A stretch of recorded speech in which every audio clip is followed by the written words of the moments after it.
Hi, in this video we'll be talking on the setting, the style and language used by Patience Swift in The Last Good Man as a non-African prose. For the setting, we all know that setting is the geographical location whereby all the events in the prose took place. So for the setting of The Last Good Man, it was set in a rural, rustic cottage life in the Cornish coastline. Most actions and events actually happened within the coastline of the Cornish people. Most actions and events are by the river beach, whereby people actually came, whereby people are found by the coastal region, that is the beach, doing their daily business, especially the tourist people.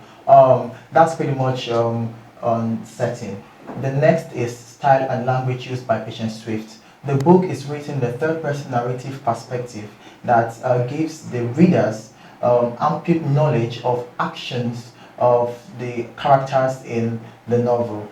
Actions not even thought of by the characters, we get to know from the third person narrative as chosen by Patience Swift. We get to know the innermost thoughts and even the reminiscences of people in the novel. The Patience Swift used this third person narrative in order to drive home her message in Lonely Days. That's pretty much what we have in this video. The next video we'll be talking about the themes embedded in The Last Good Man.